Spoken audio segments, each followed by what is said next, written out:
Hey guys, my name is Katie and welcome back to my channel. Today we're going to be doing the Pray for the Wicked book tag, which I'm so excited to be doing because I love Panic at the Disco. I've been listening to this album non-stop and I'm really excited to dance around to the songs and talk about books. So let's just dive right in.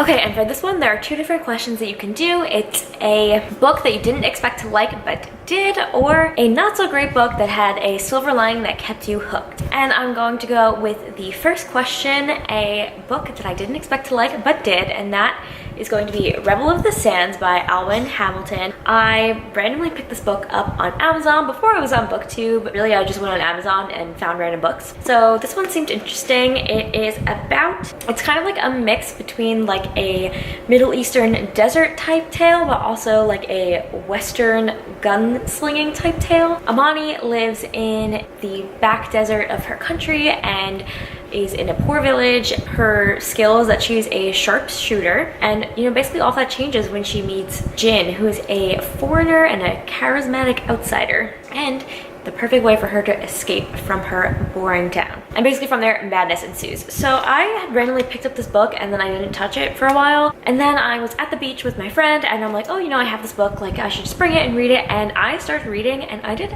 not stop reading. Like my friend went to bed and I stayed up until 2 a.m. and I read this book in one day. And it's like 300 pages, so that's a pretty big feat. It's like really fun and easy to get into, and the writing is really simple, so it's like a quick breezy read, but like a really unique world and just like really fun. Like I had a really fun time reading it. I thought it was different than a lot of other fantasy out there. Sequels, Traitor to the Throne and Hero at the Fall I also read in one day each, so the series just like it was addicting to me. And I really wasn't sure what to expect when I picked it up because I hadn't heard much about it. I just saw it on Amazon and it looked interesting.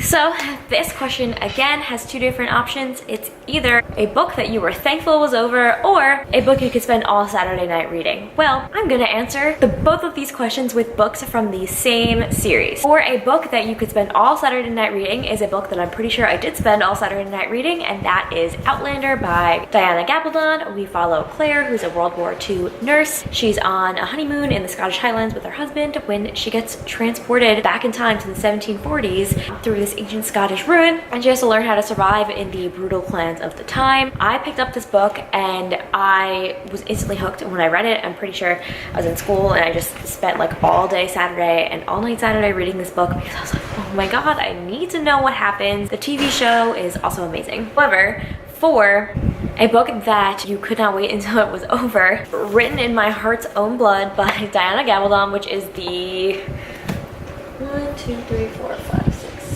8th book in the series. My issue with the Outlander series, it's so fun and it's like I love it, but there's no actual overarching plot. You're just following along in their lives, and I love each individual book, but like the series just goes on, and I really feel like the main characters are just going to die of old age at the end because they're like really old in this book. They're like approaching their 70s, and I just like don't know how much longer it can go on. And I wish that, while I do want like more, I also wish that there was just some sort of way to wrap this all up in like a way that makes sense. But I know that Diana Gabaldon doesn't really like want to structure the series in a way that it has an overall plot, just that it kind of is following along the family. I don't know, the text is just like really tiny, and it's got really thin pages, and it's almost, this book is, yeah, like 800 pages long. So however, I do think that because it's not like such like some big overarching plot building towards anything in particular, really suited for TV, and I think the TV show is doing it justice. And after the first 3 books, I think all the books kind of went like a little bit more downhill with each book, and I think that the TV show is going to redeem those later books, and I will read the next book when it comes out, but like I'm not in any hurry for Diana Gabaldon to release it because I know it's just kind of gonna be more of the same, and like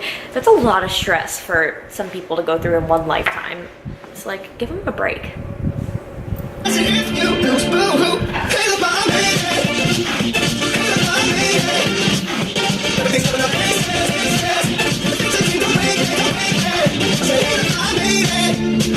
hey look ma, I made it. The question is a book you feel accomplished for finishing. And that hands down has to go to A Dance with Dragons by George R.R. Martin. I spent the whole summer in between my sophomore and junior year of college reading the entirety of the Game of Thrones series, and I'm pretty sure I read them straight through. It just took a really long time. This book is ginormous, again with that like big pages, small text, floppy paperback, and yeah, it has 1,000 pages.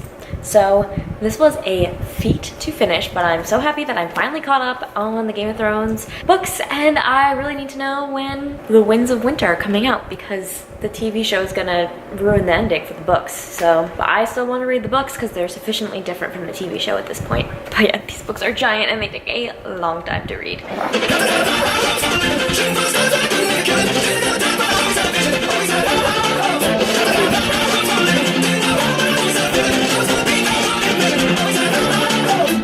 Okay, for high hopes, we have a book that you had high hopes for and fell flat. And a few years ago, when Fault in Our Stars was all the rage, John Green was super, super popular. All my friends were reading Fault in Our Stars, and I read it too, and I really liked it, so I decided to pick up more of his books. And I ended up picking up Looking for Alaska by John Green. I obviously got it at Target because I still have the sticker on it, and it like won a medal of some sort. I don't even remember what it's about.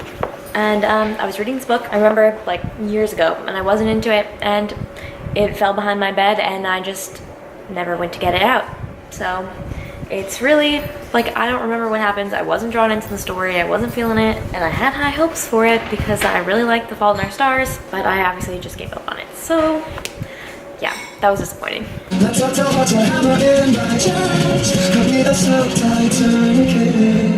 This is my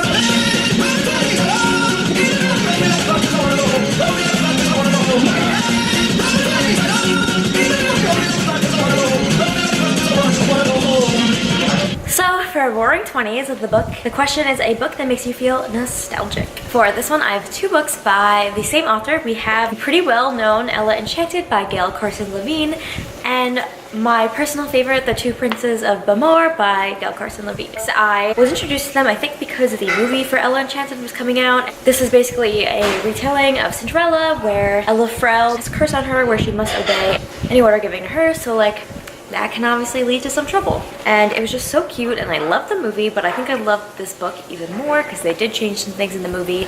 And then The Two Princes of Bamar is my absolute favorite. Like, I must have read this book at least 10 times when I was a kid. I mean, you can see this copy is like so beat up. But this follows Princess Meryl and Princess Addie.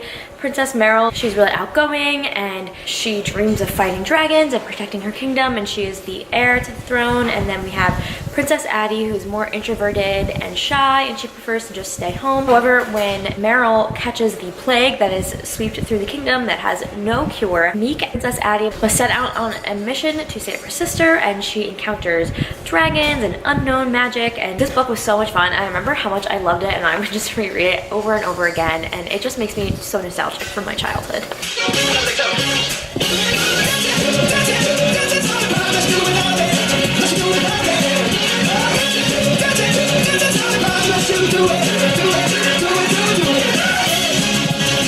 Alright, for Dancing's Not a Crime, the question is, what is a book that BookTube makes you feel like it's a crime for not loving or not hating? For this one, I really couldn't think of a book because anytime a book is well loved, I tend to love it, and anytime a book is hated, I don't even really go near it. Like, I don't really bother. I decided on A Court of Frost and Starlight, which is the novella after the 3 books in the A Court of Thorns and Roses series. And the reason that I chose this is this book seemed like people were very divided. They either completely hated it or they really loved it. When I first read it, I was like, had just read the series, so I loved the characters so much, and then the more time that passed by, the more I just felt very meh about everything. Like, I didn't completely hate it. Like, some people thought it was just really bad or whatever. I mean, like, I had fun, but like, I just don't expect a lot from novellas, so I just didn't have high expectations going into this, and so I think that's why I was like squarely in the middle. And I think one of the reasons that I am also like didn't completely hate it is the end gave a glimpse of what the next book is going to be about, and the start of those tensions between the different characters started, I mean, in the last book, but there was more of a glimpse of what's going on in this book, and I'm very excited for the next installment.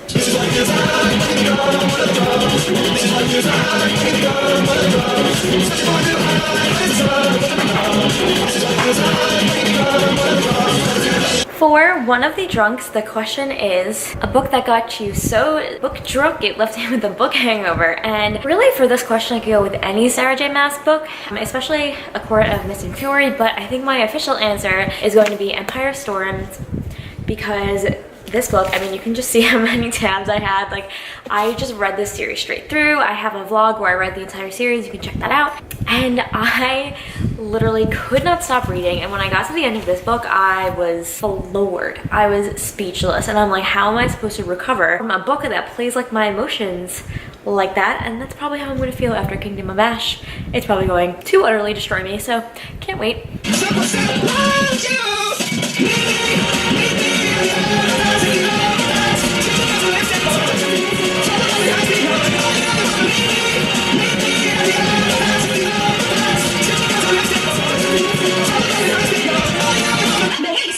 So for The Overpass, question is a book that deals with a difficult subject matter, and for this, I mean, usually I don't really like to read books that deal with difficult subject matters.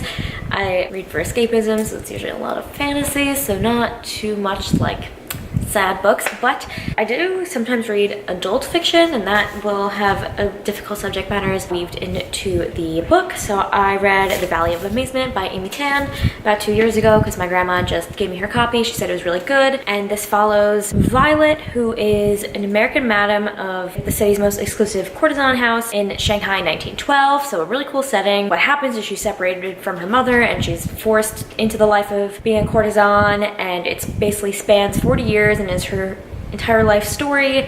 And there's a painting called The Valley of Amazement that kind of ties these different generations of women together. And yeah, it was just like really gripping, and it definitely dealt with a lot of dark things because we're talking about courtesans here, and just like it's not pleasant at times, but I thought it was really, really good, and it was really cool to see kind of the life story of all three generations of women kind of unfold. And yeah, it was a really good book.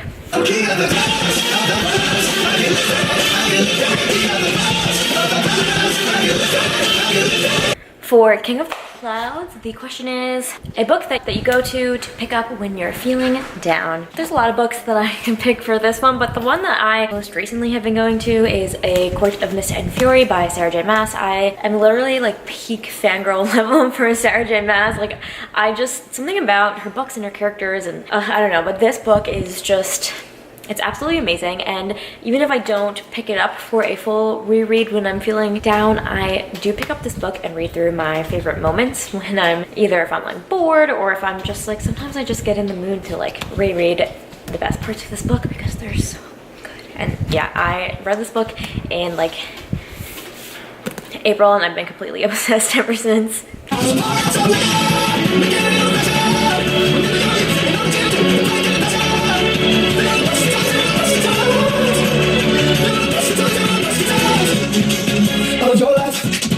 Okay, so for Old Fashioned, the question is your favorite book published before 2000, and for this one I'm going with The Giver by Lois Lowry. I read this book in the 6th grade, and I had to go out and buy this cute little book right after, and I've definitely reread this one a few times. But it is basically takes place in a perfect world, and we have follow Jonas, who when he turns 12 you get assigned a job in this world, and however there's nothing in this perfect world. Basically all of the choices of the individual are taken away. We follow our main character Jonas, who when he gets assigned a role is assigned to be a student of the Giver, which is a role that is not normally given out, and he is basically singled out from this special training. Giver is the one that holds the memories of what it's like to feel outside of this society, and he gives these memories to Jonas. And this book was just so good. It just really makes you think, and I mean that's why I read it in the 6th grade. I still like think back on it with such fondness, and I remember even, I don't know what else I read in the 6th grade because it was just an amazing book, and I really, really loved. I think my favorite aspect of this book was the use of color as a tool to tell the story. And if you've read this book, you know what I'm talking about. But nobody knows you know when you're dying in LA. But nobody knows you know. write a nice sad slow song to end off this tag. And for Dying in LA, we have a book that you love that is underhyped, and for this one I'm going to go with the 5th season by N.K. Jemisin, and it is part of the Broken Earth trilogy. So we have in this trilogy the 5th season, the Obelisk I don't know how to pronounce that, the Obelisk Gate. I wish I knew how to pronounce that. Ooh. And the Stone Sky. So this book is not overhyped in real life. It won a Hugo Award and I think a lot of other awards, and it's really cool. It's an adult fantasy and it basically has like 3 different perspectives that we follow in the story, but I'm gonna read the back because I think it basically sums it up much better than I can. It says, "This is the way the world ends for the last time. It starts with the Great Red Rift, across the heart of the world's sole continent, spewing ash that blots out the sun. It starts with death, with a murdered son and a missing daughter. It starts with betrayal and a long dormant wound rising up to fester. This is the stillness, a land familiar with catastrophe, where power of the earth is wielded as a weapon and where there is no mercy." So yeah, that series I don't see talked about a lot on BookTube, but it's a really cool adult fantasy trilogy. If you're looking for something different, it has a lot of diversity and representation, but also just like a really cool and unique world and concept, and one of the coolest magic systems I've ever seen. There's literally nothing like it. It is so kind of like out there and bizarre, but also just the story comes together and it's just really good. I definitely recommend it. Okay, so that's it for this tag. I hope you guys like this video. I always feel silly when I do tags like these because I'm just dancing, me and my camera, but you know, they're really fun because I do enjoy the music. Alright, so that's it for now. If you like this video, please make sure to like, comment, and subscribe, and have some fun, read some books, and I'll catch you guys in the next one.